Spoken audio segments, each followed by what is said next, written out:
Good morning, all you people. So welcome back. If this is your first time here, hi, I'm Tiffany. Welcome to my channel.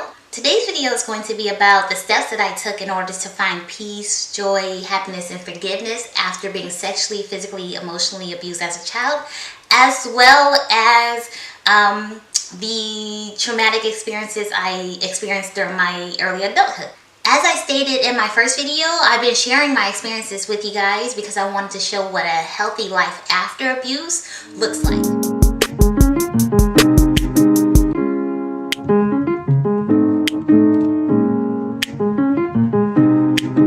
I wanted to also offer a safe space where people from similar experiences could come, relate, share their experiences if they wanted to, or just look at me and my videos and know that yes, you can go through many traumatic things and still be healthy, still be happy, still be whole. Abuse of any kind is never the victim's fault, and you should never be ashamed to speak your truth. Speaking about abuse gives victims and survivors power. It decreases the probability that the abuse will continue, it fosters quicker healing, and it allows the opportunity for a support system to form. So that's why I've spent the last 3 weeks sharing my own traumatic experiences with you guys. So let's get into the steps I took in order to find peace, joy, and forgiveness after abuse. The first step that I took was facing my traumas. If you want to heal from your past traumatic experiences, you have to face it. You can't run from it. You can't hide from it. You can't minimize it. You can't exaggerate it. Just face and speak your truth. There will be emotions that will come up. There will be anger and sadness and fear and hatred, and that's fine. You have to face the pain in order to conquer it. There is no way around that. And truthfully, it may be easy for some and it may be more difficult for others. Whether easy or hard, it's possible. So keep that in mind. For me, I never had a problem facing my traumas because even as a child, I always knew and I maintained the thought that nothing that I ever could have done as a child warranted any sort of abuse that I experienced, period. I will never ever accept the responsibility of another man or woman's sin ever. If you don't have that mentality already, then you need to get it because it makes facing your traumas easier. When I sat down to actually start facing my traumas, I literally told myself every single trauma I experienced from beginning to the end. My earliest memory is of our house being raided in the middle of the night by the SWAT team because my sister's dad was selling narcotics out of our home. So I started there and I literally told myself that story. I told myself of how the cops came into the home, the loud sound woke me up. I went on to tell of me sitting on the sofa, having a caregiver pinch me to make me cry to get sympathy from the police. I told her about how I ended up in the police station and they couldn't get a hold of my grandparents at the time and they were trying to debate where they were going to send me because no foster home would take me. I remember being called a nigger baby by one of the police officers, and the other police officers stood up and said, "Hey man, that's not cool." I spoke to me as if I wasn't there and I was only hearing it from the first time. I went into details and I told everything that I could remember. And I did this for every single traumatic experience I ever experienced in my life. It took me hours and hours upon days to tell myself my own story. And I cried while I was telling myself these stories, and I was exhausted after reliving it all because it's a taxing journey to take. Yet I also felt relief afterwards. It was actually kind of therapeutic for me because I had never been allowed to actually speak my truth in its entirety and without there being some type of consequence, usually like a beating of some sort. During each session with myself, I realized that the one primary emotion that I felt was sadness. My extended sadness and disappointment morphed into me feeling other heavier emotions like anger and hatred. So when I actually started peeling those layers away, what lied beneath was sadness. Sadness for the little girl who was abused. Sadness for the little girl that no one protected. Sadness that she felt unwanted and unloved. So you have to face your traumas if you want to conquer and heal from them. Step 1 and step 2 actually kind of go hand in hand. Step 1, you have to face your traumas. Step 2, you have to talk about your traumas. You can do what I did. Talk to yourself. I also went to see a counselor. I know that you can confide in friends or family members. My church has a licensed counselor available. So maybe your religious institution has one as well. You can do a support group. There are many avenues that you can take to actually start talking about these experiences. So find one. And I encourage you to do this because many victims feel like they have no voice. And usually victims are forced into silence because they are fearful that they will be condemned or retaliated against by their abuser. They have fear that, society or the community will judge them, or they think they'll be shamed perhaps. What I found out is that talking about your experiences gives you validation that yes, these things happen to me. Because most abusers desire one thing, that you never tell anybody what they did. I want to add that for me, talking about it on its own was not enough. After talking about it, I had like this overwhelming urge inside of me that was saying that I needed to share my stories, my journey, to help other people. And I've had this urge, or I think that I will refer to as a calling. And if you're a believer out there, I felt like it was the Holy Spirit telling me that this is what I need to do. This is my destiny. Me sharing my story in this way with you guys also assigns a purpose to everything that I've experienced, that I've gone through. It's not all for nothing. So for me, it feels a little bit like justice for the little girl that I was. So after facing and then talking about my traumas, I then had to identify and replace all of the negative and incorrect thoughts, or my lying thoughts that I had, and replace them with truths. A couple of falsehoods that I had were that no one would or could love me, that I was not beautiful, that life was not worth living. And this is pre my actual motherhood, but I used to think growing up and before I became a mother that I would not be a good parent. So let's use no one would or could love me as an example of how I replaced that lie with a truth. Why was it a lie? It was a lie because no one in the entire world loved me or could actually come to love me. Sounds like you're being a little bit dramatic, Tiffany. So I had that conversation with myself, and I took time to acknowledge the fact that I had many friends who regularly told me that they loved me. So clearly the issue was not that someone would not or could not love me. It was that I didn't love myself. When I dug into that more, I discovered that I was hurt. I was hurt because the one person on the earth that was a guaranteed shoo-in to love me, the one person who was supposed to love me and to protect me, didn't. So as a result, I was never taught to love myself. I was never shown that someone could and would love me. So I developed a lie to myself that I'm not lovable, I'm not worth loving, no one would or could love me. So after I identified the lie I was telling myself and then identified why I was telling myself the lie, I replaced it with a true statement. My true statement for that particular lie was, yes, people can love me and will love me even if I don't love myself. And then I further explained it to myself that just because you're incapable of loving you does not mean that other people are also incapable of loving you. Which then opened up the doors for me to allow people to love me and to love on me, meaning like physical affection. Which then resulted in more positive and truthful thoughts that I am lovable, that someone would, could, and actually does love me.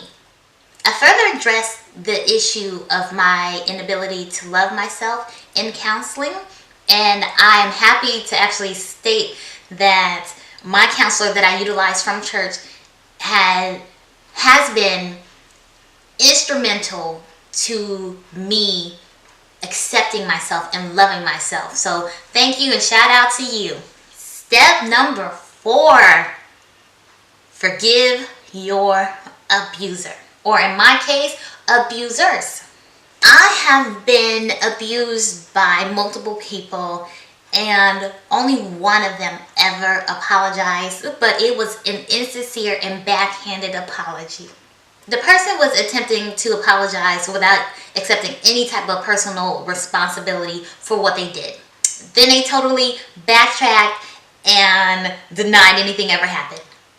In order for me to forgive my abusers, I had to make the mental decision that if they never ever apologized, if I was never validated, if I never received vindication against these people, that I would and that I could still be okay, that I could still be happy, and that I still could forgive them.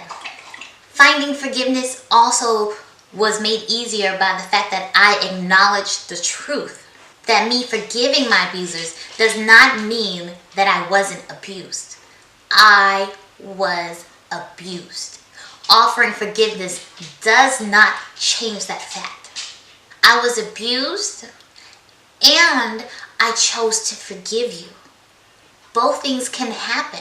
I also spoke the truth that forgiving my abusers does not mean that I condone or accept anything that they did to me.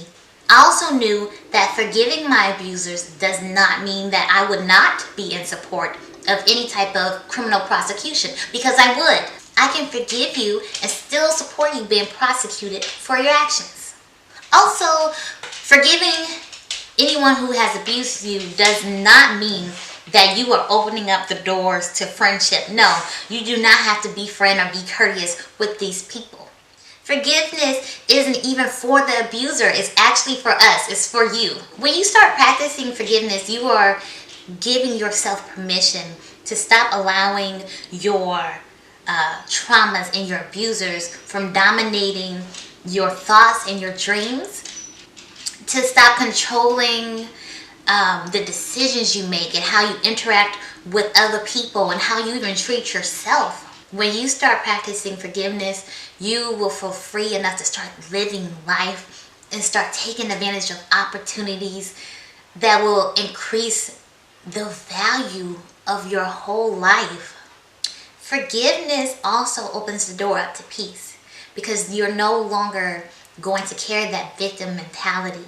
You don't have to carry the weight and the burden of fear and of shame and of sadness, anger, or any type of emotion that is a burden to carry on a day-to-day basis. And to forgive your abuser, you don't have to speak with these people face to face. You don't have to have communication with them at all. You don't have to call them. You don't have to hit them up on social media. No email, no letter, no carrier bird, nothing. However, if you actually would like to sit down and have a conversation with your abuser about your experience and perhaps offer a forgiveness branch, you can, if it's safe, if it's appropriate. Only you know your situation. For me, I actually tried to have a telephone conversation with one of my abusers, and I had two separate conversations. The first one was before I started this YouTube journey, and I told the person that I was going to do this, and actually the person was like, I know these things happened, speak your truth. Then the videos came out, and total backlash. The person experienced such a range of emotions because I think the person is having difficulty being now held accountable in public,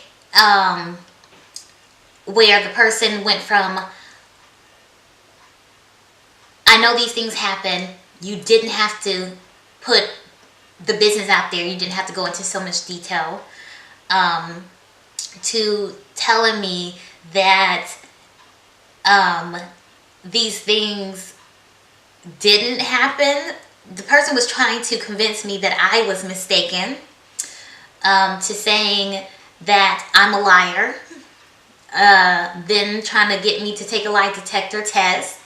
So then I had to terminate the communication because you will not victim shame me, you will not emotionally abuse me. These things happened, and if you're not ready to face it, then that is your thing. I told the person that I still forgive you. I wasn't even upset with the person. That's how I know that I found peace and healing and true forgiveness, because I wasn't upset in the moment. Instead, I told the person, I still forgive you. I'm actually sad that you're hurting. I would like you to go seek counseling so that you can forgive yourself. And in the future, should you want to have an honest and a healthy conversation about this, then we can sit down and we can do so with a therapist. Why am I offering the opportunity? Because that person is a family member, and I'm almost guaranteed to run into them again in the future. Should we never get to a place where it is healthy, then I will maintain a boundary where I will safeguard me and I will safeguard my family, and then I guess we will just not have any future interactions. With that said, there are other abusers that I would never entertain conversation with, not over the phone, not in person, because I know that I would be verbally abused, and that I'm almost certain it would escalate into physical assault. So I know that I will never even offer them the opportunity to sit down and speak with me ever again. And that might be your situation. Practice discernment. Which leads into step number 6. If you want to find joy and peace and forgiveness, you have to stop seeing yourself as a victim. Instead, start seeing yourself as a survivor, an overcomer, a conqueror. Because carrying a victim's mentality renders you powerless and defeated. But carrying a survivor mentality, that makes you strong. That makes you powerful and a defeater.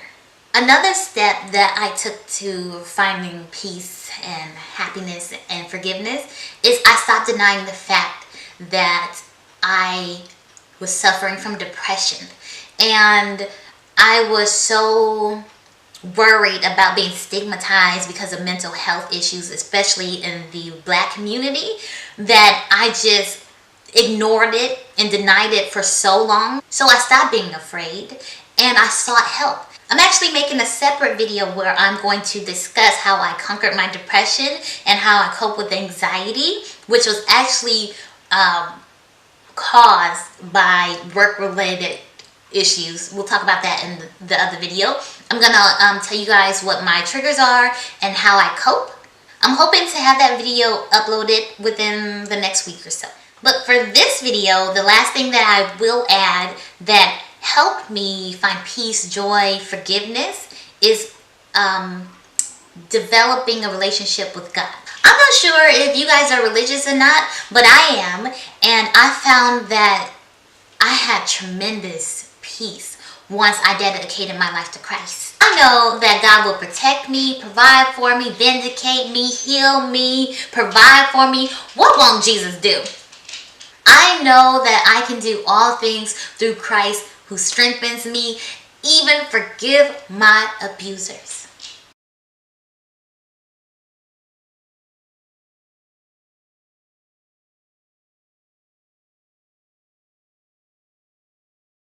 I I was so good to this man.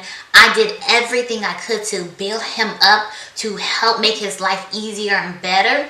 And it wasn't enough. He still cheated. And then to add to the craziness, he was from the Middle East. And he says it's not true and that he was lying and forging documents. But it came out that he was married with wife and some kids. And he was presenting them to me as his sister and his niece and nephews. So I still don't know what the truth is to this day. And it actually doesn't even matter. But when I entered into that relationship, I came with insecurities of not being lovable, of no one ever could love me or would love me. So after the relationship went downhill, I left that relationship in shambles. I left feeling unworthy, unwanted, unloved, and not valuable. I took all of the responsibility for his poor behaviors, which was absolutely silly. His poor behaviors, his infidelities, his mistreatment has zero, absolutely zero correlation to my worth. How worthy I am, how valuable I am, how lovable I am as a woman or as a human being.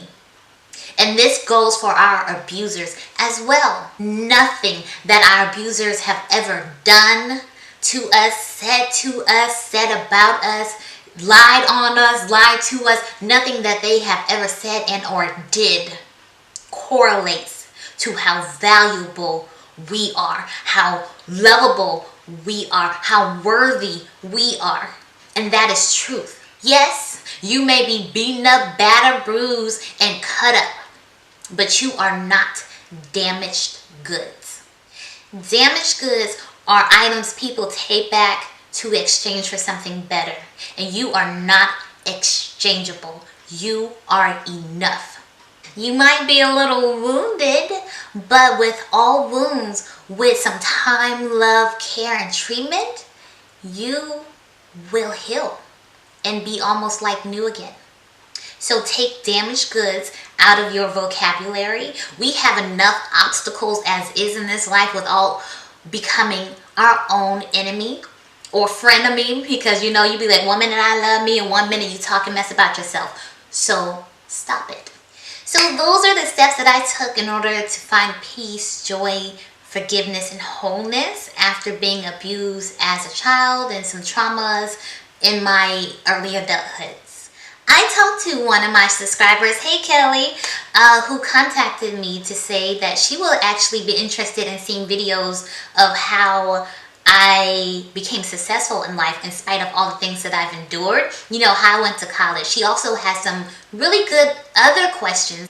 So if you are like Kelly and you would like to see a video of how I became a functioning and a successful adult, go ahead, leave me a comment down below. If you have questions, go ahead, leave me a comment down below as well. Or you can contact me on Instagram or Snapchat.